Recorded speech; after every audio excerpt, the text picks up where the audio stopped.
it was divided into categories, strategies and assessment, and strategies. Well, they were late. I mean, how you say that?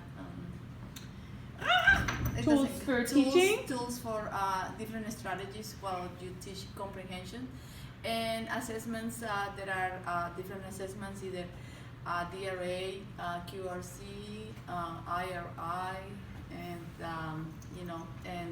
the different books that you can use from expository to narrative. Awesome. Thank you. Okay, let's go up here. We're going to follow pathway 1 into the land of automatic word recognition. Fluency person, talk to us.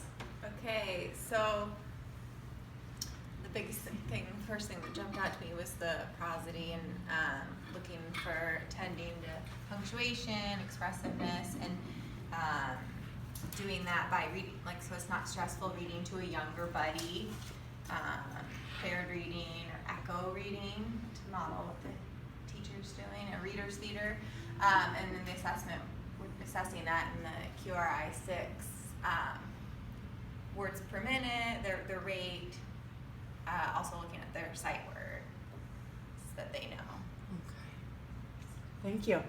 Okay, and as we travel down the pathway number 1, we're going to look more at assessing and teaching efficient decoding. Who will tell us about that? All right, I will talk about that. So the good thing about teaching decoding is that there's a huge number of strategies that we have to address and support kids learning in that area. The big idea is we're looking at parts of words and all kinds of fancy ways that they break down. And our key assessments that we're looking at will be the QSI and MIS-Q analysis. All right. Thank you so much. I'm trying to get a zoom in on all the pink bubbles. Yay. Okay, now this one, not to be forgotten. Assessing and teaching sight word knowledge. Who's this going to be? That was me, and I started out with just like word banks, letter banks, and I drew a lot of blanks, but my classmates stepped up and came up with strategies, tools, word work, and other assessments like DIBELS and reading by analogy, and all these other good things that you can see. Yeah. Especially like for sight words, like especially these whole word lists like Dolch and Fry are really helppful. It's a lot of memorization and word lists for sure. Awesome, thank you so much. Okay, and now we're gonna go all the way over here to phonological awareness and print concepts, which are not necessarily all that related, but yeah. So this, what I liked about it is the breakdown of the tasks, the writing tasks, such as the phonemes, graphemes, upper lowercase punctuation, the syllabication, and onset rhyme, and the way people learn to read, and then overall teacher tasks for RTI, the manipulative tasks, sorting and opening boxes, listening tasks, spelling pattern recognition, analytic phonics, and then the reading tasks, understanding the print concepts, I think, pictures of text and author and illustrated in the books, how, what a book looks like and how you use it, I guess, to read. Okay, and the colors are helping us here. Like this one goes with these, and then the green ones more go with the phonological awareness. Is that right? Yeah, awesome. Okay, let's take another trip, shall we? This is gonna be fantastic. We're gonna go down the oral language comprehension pathway to assessing and teaching knowledge of sentence structure and of text structure. Yes, we broke it down into 2 different parts. Sentence structure will be grammar, and when you're a younger learner, you're trying to understand, or maybe you're an ESL learner, you're trying to understand how you begin a sentence, end a sentence, and how to deal with new paragraphs. We're going to move on to text structure and understanding the difference between expository and narrative structures. We can teach graphic organizers, story maps, and especially if you start with using familiar stories, you can start breaking down the parts of text. Awesome. And using retext. Thank you. Okay. Oh gosh. Tragedy.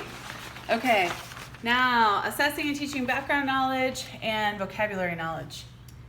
Okay, so we can start by teaching background knowledge by tapping into a child's schema and exposing them to rich cultural experiences, and then asking them about different aspects of their life through discussion and questioning. And then we can also be looking at vocabulary knowledge through the use of context clues, looking at Greek and Latin roots, making sure that we scaffold our vocabulary in our stories to help support students' learning, and then also doing some vocabulary work through different tools such as dictionaries and thesauruses. Awesome. Semantic gradient. Good to see Yes. that there. Awesome. Okay, now we have to go downtown to the strategic knowledge realm. Okay. All right, our tour continues. Last stop.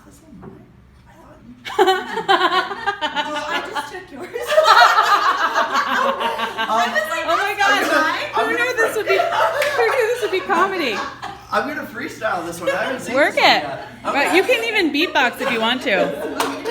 It looks like what we have here is first assessing and teaching the knowledge and comprehension strategies, and that's broken down into up top.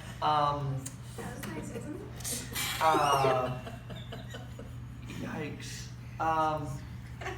Sorry, I haven't seen this before. I mean, I can read off what it says. I don't know, actually. Shoot, anyone who wants to contribute here is welcome to. Okay, I It looks like underneath there's some strategies. Yes. As far as interactive questioning, making a schematic map, predicting, previewing, so things you can teach students to comprehension strategies, I suppose. So there's teaching strategies and strategies for comprehending text. Right. Moving down to assessing and teaching knowledges of purposes for reading a text. We're thinking of why do we read, Mm-hmm. and asking questions to students to make it purposeful. Mm-hmm.